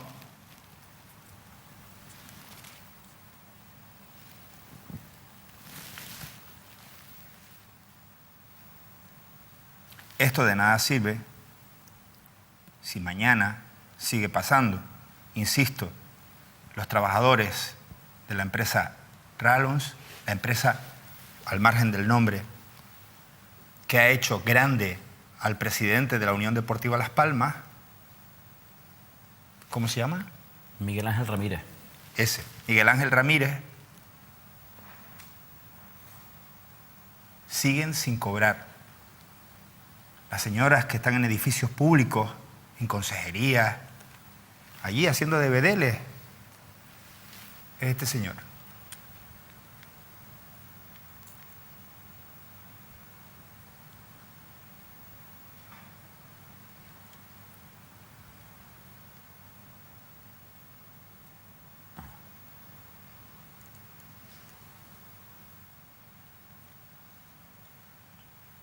Joder, y no tiene la decencia de pedirle perdón a sus trabajadores. Coño, estoy pasándolo mal, no puedo pagar. Claro, eso no se lo creería nadie. Ni él mismo. Esto llega a un punto de indecencia, de verdad, de indecencia. No es el único caso. Va a ser más lo segundo que lo primero, por lo que este hombre ha conseguido tantos buenos contratos en todo el país. No creo yo que se dedique a untar a políticos. No creo, fíjense. Esto que no sirva en un juzgado, va a ser lo otro. Va a ser que su principal patrimonio ha sido emplear a buena gente, buenos trabajadores, a los que ahora, de un tiempo atrás, ha dado la espalda y a los que siempre contrató de manera miserable. Eso sí, eso probablemente en un juzgado a mí no me vaya a dar problema. ¿Ibas a contar, Óscar? Bueno, el Partido Socialista del municipio de La Laguna, agrupación local de los socialistas. Estamos hablando de una de las principales, de las agrupaciones del PSOE más importantes de la organización de izquierda en Canarias, que, bueno, por fin, como parte positiva quizás, ¿no?, pone fin a una larga etapa de una gestora, es decir, que ha estado al frente de una gestora cuya presidenta ha sido Mónica Martín, que es la primera teniente de alcalde, ¿no? Estamos hablando de un PSOE lagunero que vive situaciones convulsas, de muchísimos episodios polémicos y además que ha venido atravesando una división interna profunda, aunque a algunos les cueste reconocerlo, ¿no? Y eso evidentemente pues está bajo la atenta mirada de la esfera regional del PSOE y de los electores del PSOE en La Laguna. Ya tiene secretario general, es Luis Geray Gutiérrez. Luis Geray Gutiérrez, nuevo secretario general del Partido Socialista en La Laguna, es a quien estamos viendo, un joven de la cuesta de este municipio de la isla de Tenerife, obtuvo el apoyo del 87% de la militancia, fue el único candidato que se presentó, para que la gente lo entienda, y en clave política, o en clave periodística política, lo digo para que evidentemente luego no vienen algunos diciendo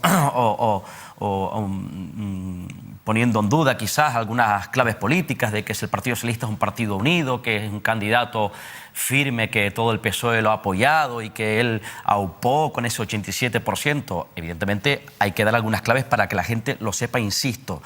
Geray Gutiérrez es igual a Mónica Martín, que ha sido la presidenta de la gestora y primera teniente de alcalde. Es como si estuviera, por ejemplo, Mónica Martín como secretaria general. Está Geray, pero no está Mónica Martín. Lo digo porque es un hombre de su máxima confianza, de su entorno más cercano, al igual que Pedro Ramos, y por tanto son hombres y mujeres afines de la dirección regional del Partido Socialista, es decir, de Ángel Víctor Torres, secretario general. De hecho, Luis Geray Gutiérrez es asesor de Mónica Martín, asesor del Grupo Socialista en el Ayuntamiento de La Laguna. Hace ya algún tiempo, Geray Gutiérrez era hombre de la confianza, hombre cercano de Javier Abreu cuando era secretario general y primer teniente alcalde del Ayuntamiento de La Laguna, ahora de Mónica Martín. ¿Sobre qué asesora? No sabe. Ni idea. Yo le he preguntado al propio Geray Gutiérrez por algunos asuntos hoy en la radio, clave de la política local, de la política lagunera, sobre la posibilidad de moción de censura, tal y como se ha estado fraguando, se ha estado vaticinando, y de hecho, cuando en el Congreso, en el anterior Congreso y en la ejecutiva del Partido Socialista, bueno, se hablaba como posibilidad, evidentemente, de plantear a la agrupación local del PSOE esa posibilidad. Me dice que primero, evidentemente, para hablar de una moción de censura tiene que conocer el proyecto, tiene que conocer los programas y quiénes encabezarían esa moción de censura. De hecho, a los compañeros del Diario de Aviso, en una entrevista, unas declaraciones, si no me equivoco, o creo que también en el Congreso, en la celebración de la Asamblea del Partido Socialista, dijo claramente que para que se diese una moción de censura tendría que ser, en este caso, la candidata a esa moción de censura, la líder Mónica Martín, que es la primera teniente alcalde. Está satisfecho con el acuerdo de coalición canaria, por tanto, evidentemente, esa es la carta de presentación del propio Geray Gutiérrez. Esto es información, opinión, que visto lo visto, no habrá moción de censura por parte del Partido Socialista. Hombre, Óscar, que vengas a llegar a esta conclusión. Ya, pero vengas a llegar a esta conclusión. Pero es que el PSOE de Tenerife parece porque Luis Geray es el nuevo secretario general del PSOE lagunero. Que vengas a llegar a esta conclusión por este análisis. No, la conclusión esa la saqué yo hace tiempo ya. Pasa que hay que recordarla, porque hubo un periodo de Navidad que la gente se olvida las cosas. Joder, parecemos Faimín y cansados, te lo prometo. Nosotros dos deberíamos de no hacer tertulia, sino hacer un programa los dos juntos. Bueno, ¿usted qué opina? ¿Qué vamos a opinar? La opinión ya la tenemos desde hace mucho tiempo. ¿Tú te das cuenta cómo llevan muchísimo tiempo pregonando lo de la moción de censura? Sí. Y al final es que no se sabe ni el proyecto, pero es que al final no se sabe ni quién quieren ser los socios. Pero es que al final no se sabe ni lo que quieren. Tenemos que empezar, has dicho tú bien, por un Partido Socialista que está convulso en La Laguna. Cierto, y en Tenerife, y en Canarias. No, y a nivel nacional, También. que Pedro Sánchez está teniendo unas cosas que es de verdad para que venga Santiago Pérez y los lleve al juzgado. Pero a todos, al trullo ya, ni los juzguen. Manolo, el PSOE de La Laguna tiene firmado un preacuerdo para la moción de censura. Lo firmó en 2015 y tiene 7 puntos. ¿Tú no te acuerdas de una foto Pero que salía? en el 2015, Luis Geray, que ahora es secretario General del PSOE en La Laguna, y antes fue secretario de Javier Abreu. Ya estaba, ¿no? En 2015, ya ¿no? estaba, pero a lo mejor no recuerda esas cosas. Había que Oye, y en el que mandaban ahí en el PSOE de La Laguna no era Pedro Ramos. Sí. Y el que quita uno y pone al otro. Bueno, o eso, porque igual a la gente no, porque chimorrea en principio mucho. no, Yeray Gutiérrez y Mónica Martín son efectivamente del sector de Pedro Ramos, que no el de Javier Abreu. Pues la gente dice que un poquito que Mónica se reviró un poquito y Pedro Ramos cogió otro. Pues si te vieras con Pedro Ramos, que yo no lo conozco de nada, ni siquiera de atrás, y ahora tú me estás diciendo que Pedro Ramos se reviró... No, pues sí, ve la tertulia ahí. Si lo nombras, seguro que tendrá algo que decirte cuando te vea por la calle. ¿Sí? Sí. Pero me Eso es bueno que, que- eso es Y bueno a Luis que ve- Geray ahí. eso es bueno que ve la tertulia. lo que- Y Geray es la persona que está bajando la bandera. Lo que sí me creo más es que Luis Geray tiene todos los beneplácitos de Pedro Ramos. Sí. Sí, eso es así. Pero es de la confianza de Mónica Martín, antes era de Javier Abreu, y es, de hecho, asesor del Grupo Socialista en el Ayuntamiento de La Laguna. O sea, no es del sector crítico, es A del sector veces, socialista. a veces la confianza da asco. Yo tampoco conocía a Pedro Ramos. Por una vez lo nombró Óscar aquí en la tele y esto hay que contarlo, evidentemente. Yo creo que ya lo conté. Y me lo encontré por la calle y se me presentó y me estuvo, bueno, pues diciendo lo que no estaba de acuerdo con lo que había dicho Óscar. Y yo le dije que, bueno, que en cualquier caso que se lo diera a Óscar, ¿no? Que no me lo diera a mí. De todas A formas, mí mucha gente me dice que no está de acuerdo con las cosas que tú dices. De todas formas, Óscar es una persona muy bien informada y la gente que no está de acuerdo porque Óscar cuenta las cosas que no quieren que de cuente. todas formas, se trata de eso. Ahí está la libertad de expresión y compartir opiniones, evidentemente, si no está de acuerdo. No, pero si evidentemente, Pedro Ramos... me no- parece si ilícito Pedro y lo- Ramos... Escúchame lo que te estoy diciendo. Yo no quiero Comprendo. ganarme enemigos por gusto. Si Pedro Ramos dice que no tienes razón y no está de acuerdo contigo, sus razones tendrá. Ese es su problema, no el mío. No, Óscar, a lo mejor tú tienes un problema con ese señor. Yo, para nada, absolutamente. ¿Tú no lo conozco, conoces? absolutamente, no lo conozco. Entonces, nada, ¿por no qué, tengo, sacas, no tengo el ¿por qué placer. sacas un criterio? ¿Por qué? ¿Por qué? Porque yo soy periodista y saco información, punto. ¿Pero qué información tienes de este hombre? Hombre, ¿A ti qué te ha hecho lo él? que he contado, nada, que yo no estoy aquí para que no me hagan algo, me dejen hacer lo contrario. Estoy aquí para informar, punto. A quien le guste, pues... A quien no le guste es su problema, Tú evidentemente. imagínate que mañana el hombre cambie la ruta y sepa ya, porque has desvelado un dato, que a las 6 de la tarde tú vas a ir a caminar por la avenida Naga. Bueno, pues... Que no sepa qué se te ha dado a ti por el CrossFit, por la vela y por caminar. Si lo que tienes que hacer, que me lo dice, la vela me lo lo dejé, dice la vela todo lo el dejé, mundo, lo que también tienes es que engordar, Dejé la vela hay que comer. Dejé la vela y el crossfit. Ahora estoy caminando solamente por la avenida. Óscar, Naga. ¿tú estás comiendo? Sí, ¿Tú estás comiendo bien? bien. A veces en exceso, por eso voy a la avenida Naga a caminar. Manolo, Óscar come como una lima, lo que no se sabe es dónde lo mete. Te aviso. A lo mejor tienes lombrices. No. Bueno, en definitiva, vamos. Sacando el caso de Pedro Ramos, Pedro Ramos es un profesional, se dedica también a la vida pública, a la política. Hace una gracia, pues No. rebobina la cinta para atrás. No. Pedro Ramos es un profesional Sí. y miraste así. No, Óscar, ¿cuántos años llevas ya en la tele? Claro, pero estoy diciendo una cosa que quiero dejarla bien clara.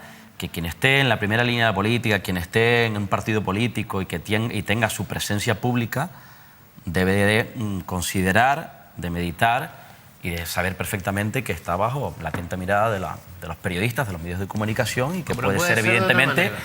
criticable o no y que puede ser susceptible a cualquier tipo de información y que evidentemente lo que pedimos los periodistas es que nos respeten y nosotros evidentemente respetaremos sin lugar a dudas con toda la seriedad que eso nos caracteriza a esos que evidentemente están bajo el escaparate de la vida pública. Y más con la corrección y educación de la que hace gala mi compañero Óscar Martín. Siempre exquisito en la forma. Es porque te quiero yo. Es lo que hay. Firma estos papeles. Vamos. No tienen ningún reparo de intervención. Ahora hay que revisar todo antes de firmar. Bueno. Vale. David, vamos con el último me he enterado de esta noche. Bueno, habrán escuchado ustedes y lo habrán visto en los medios de comunicación que hay un enfrentamiento entre el Ayuntamiento de Santa Cruz de Tenerife y el Cabildo Insular de Tenerife a raíz de, en este caso, de un inmueble ubicado en la zona del barrio de Miraflores por supuestamente la protección o no de ese inmueble que se encuentra en la calle de Puerta Canseco. A mí me parece que es una noticia relevante, ¿no? Es decir, han acabado los juzgados, imagínense, ¿no? Porque el Cabildo quiere proteger ese inmueble y el Ayuntamiento pues ha dado una licencia para que se derribe, ¿no? De momento esa licencia ha sido pues suspendida en base a una potestad que tiene el Cabildo. Claro, una de las primeras cosas que vi, ¿no? Cuando regresé fue, tenemos al Cabildo y al Ayuntamiento que son del mismo color político, por lo menos en sus cabezas más visibles, enfrentados en los juzgados. ¿Qué está pasando aquí, no? Intenté averiguar qué era lo que había detrás de todo este follón que hay en torno al patrimonio histórico de Santa Cruz y ese enfrentamiento entre el Cabildo y el Ayuntamiento. Yo me hice una pregunta, ¿no? Y es ¿cómo hemos llegado hasta aquí?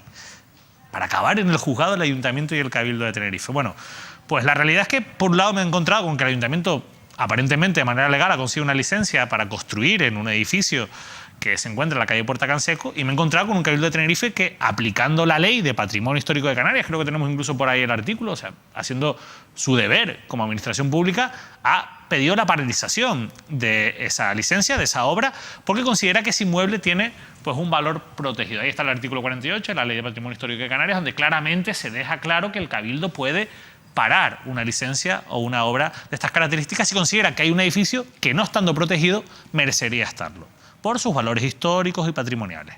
Pero lo curioso de todo esto es que la actuación del Cabildo de Tenerife, que en cualquier caso desde la versión del Ayuntamiento de Santa Cruz parece que ha sido pues contra el Ayuntamiento, contra el municipio y una cosa que podrían haber decidido de la noche a la mañana, no es así.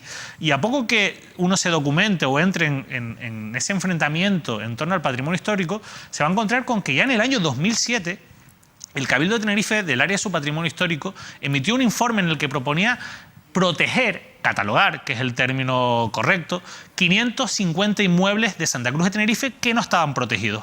Hay diferentes maneras de proteger un inmueble si tiene un valor pues, patrimonial o histórico. Puede ser un bien de interés cultural o se puede catalogar, es decir, meter dentro de un catálogo municipal. En esos inmuebles no se pueden hacer obras, o sea, no se puede tirar un edificio protegido para hacer un edificio nuevo, ¿no? Pero lo curioso de todo esto es que ese informe del Cabildo de Tenerife fue ignorado por el Ayuntamiento. Bueno, en principio no se metió dentro del informe institucional del Cabildo. La cuestión es que el Ayuntamiento de esos 550 solo protegió 20.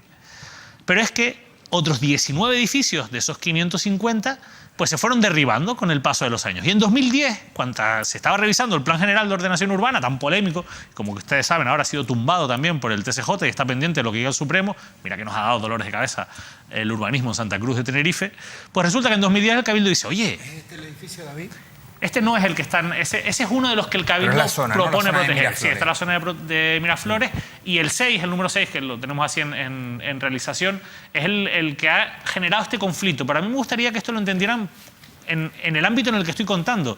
Porque esto que ha pasado aquí, en este inmueble en concreto, que es este de Puerta Canseco, puede pasar con más de 500 otros edificios en Santa Cruz de Tenerife que no están protegidos. O sea, vamos a pensar en la magnitud que tiene esto y no nos quedemos solo con la anécdota o el caso concreto de este inmueble de Puerta Canseco. Porque como yo les decía, después de ese informe de 2007, en 2010, los técnicos del Cabildo de Tenerife vuelven a hacer otro informe y le dicen al Ayuntamiento, mira, es que ya advertimos, solo has protegido 20 y además hay otros 19 que ya se han derribado de estos 550 que consideramos que tienen valores históricos y que nosotros consideramos, técnicos del Cabildo, que tu ayuntamiento, que eres el competente, tienes que proteger. Y los técnicos, los redactores del Plan General, que en aquel momento le vieron las orejas al lobo, cogieron y dijeron, bueno, vamos a hacer algo aquí y vamos a incluir dentro del Plan General un capítulo, un tomo, que viene a decir algo así como inmuebles de futura catalogación. Entonces lo dejaron ahí como en un limbo, ¿no? Es decir, ni lo catalogamos ni no lo catalogamos, en ese caso eso lo tiene que hacer el Ayuntamiento, pero proponemos que esto se estudie, ¿no?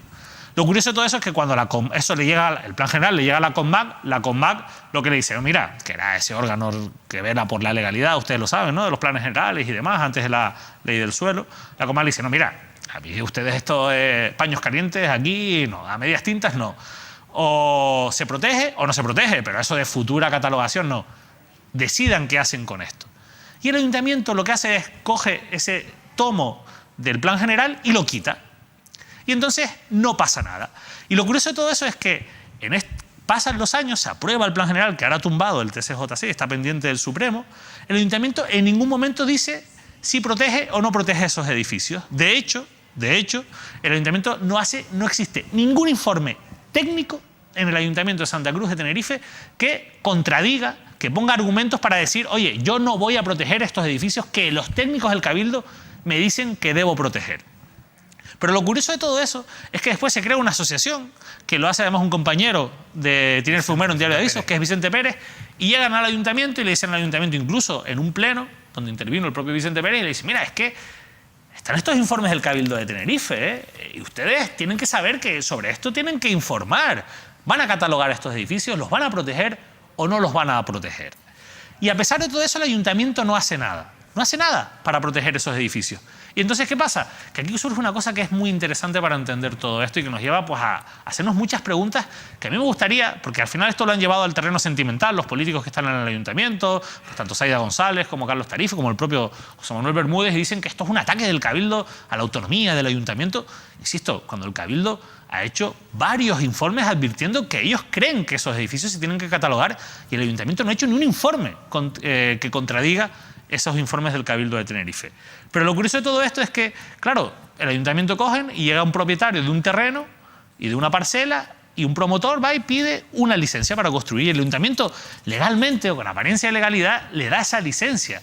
Pero claro, el ayuntamiento no puede pensar o no puede, sabiendo lo que dice la Ley de Patrimonio Histórico de Canarias, hacerse el tonto a la hora de decir, no, es que esto nos ha cogido con el pie cambiado. No, mira, no te ha cogido con el pie cambiado porque llevan años avisándote. Y la pregunta que yo me hago es, bueno, me hago muchas preguntas, pero 2 o 3 que quiero dejar en el aire. A mí me gustaría, ahora cuando retomemos el tiempo de entrevista aquí en Mírame Televisión, sentar a responsables del Ayuntamiento de Santa Cruz para que esto lo expliquen, porque no lo han explicado hasta ahora. Y no en una conversación telefónica, sino en una entrevista con preguntas concretas para que expliquen por qué se han mirado para otro lado con estos más de 500 inmuebles que, según el Cabildo, deberían protegerse en Santa Cruz y que no se quieren proteger.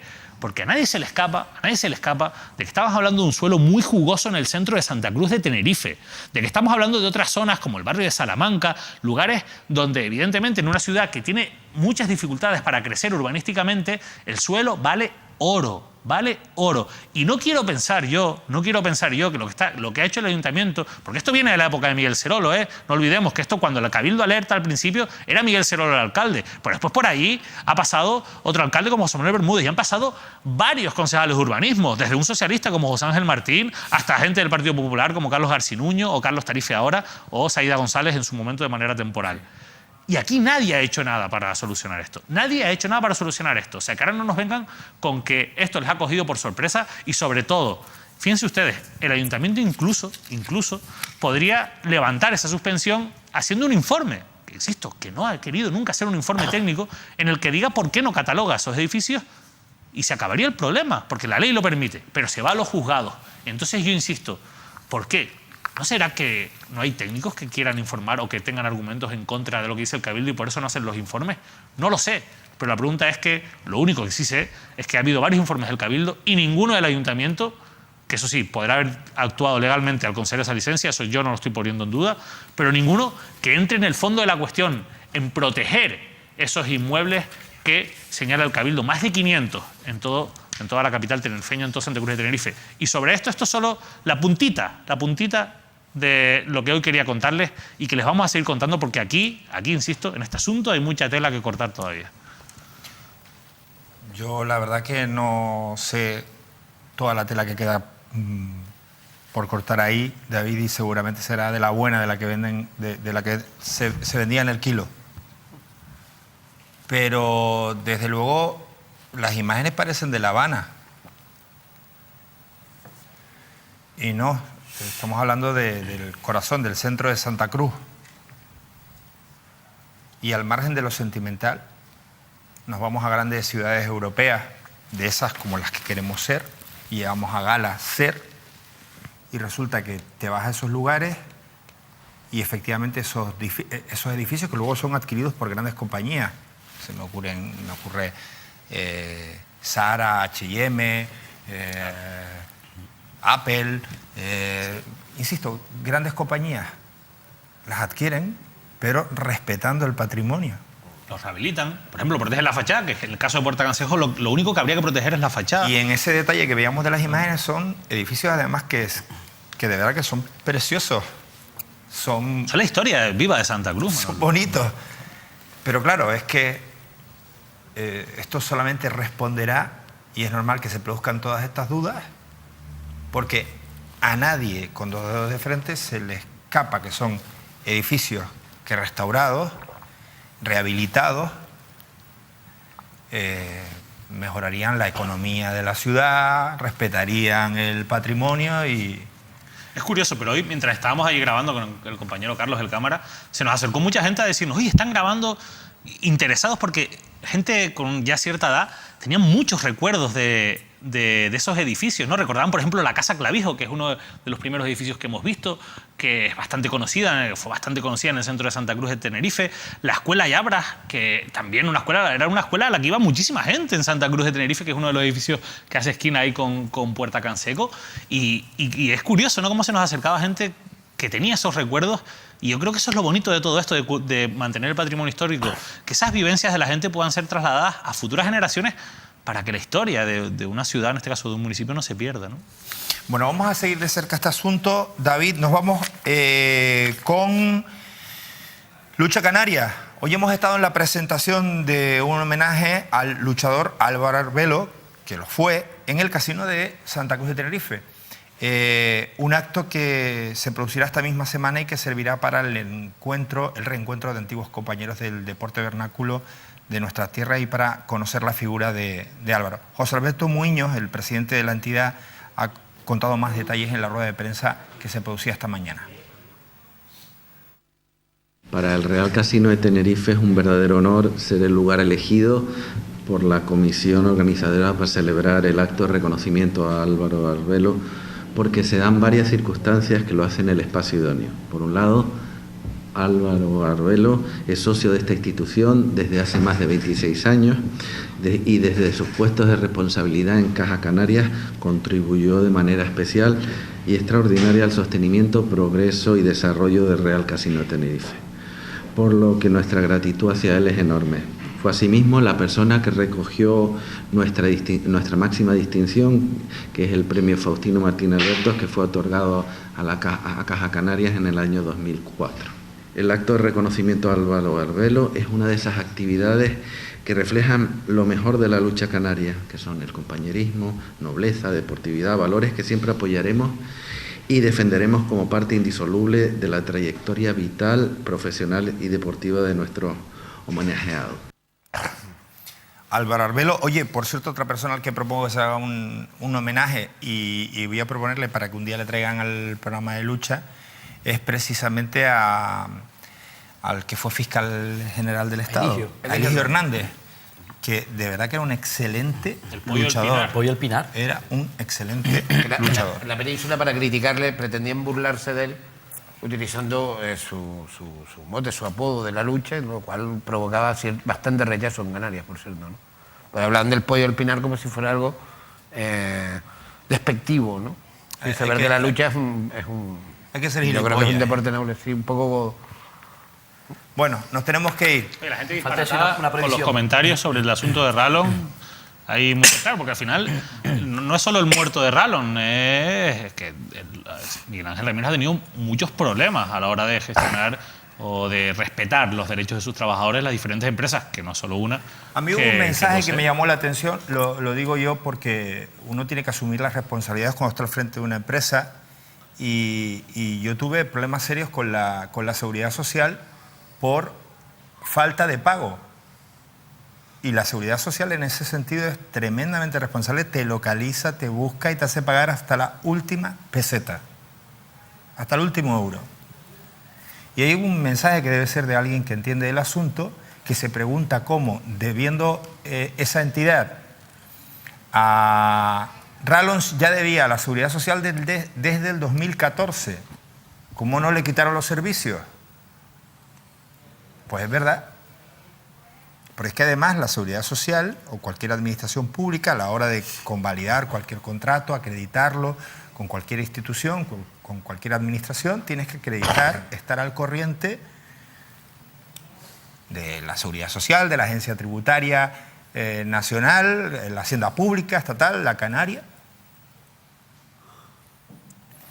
Déjame, bueno, Manuel, si me permites una previsión rápida. Miércoles, 8 de la noche, Santa Cruz de Tenerife, reunión asamblea del Sindicato de Médicos de Santa Cruz de Tenerife. Se reúnen con sus profesionales, primero, para valorar los incumplimientos de la Consejería de Sanidad, para sondear el sindicato médico a sus representados, es decir, a los profesionales a los médicos, a los sanitarios, su estado de ánimo, su situación personal ante la adversidad sanitaria en Canarias, y también en esa reunión en Asamblea del Sindicato Médico de Santa Cruz de Tenerife valorar posibilidades de reivindicaciones y qué tipo de reivindicaciones, en caso que las protagonizasen, harían en las próximas fechas. Bueno, David, buenas noches. Muy buenas noches a todos y muchas gracias por esta bienvenida. Sí, gracias a los espectadores. Teníamos a una representación del Dalai Lama esperándote en la entrada, pero... Buenas noches, David. Buenas noches a Bienvenido. Tenerife, te leemos mañana. Óscar, buenas noches. Te escuchamos mañana. ¿Vas a seguir por la avenida de Naga caminando? De entrada... Cambia la ruta, por seguridad. Sí, por seguridad. sí, Hazme caso. Hazme los caso. horarios. Nos tenemos que ir. Nos vamos con unas imágenes de la romería de Chío, en Guía de Isora. Se celebró este pasado fin de semana en esa localidad, en su tradicional fiesta por, efectivamente, las principales calles del pueblo.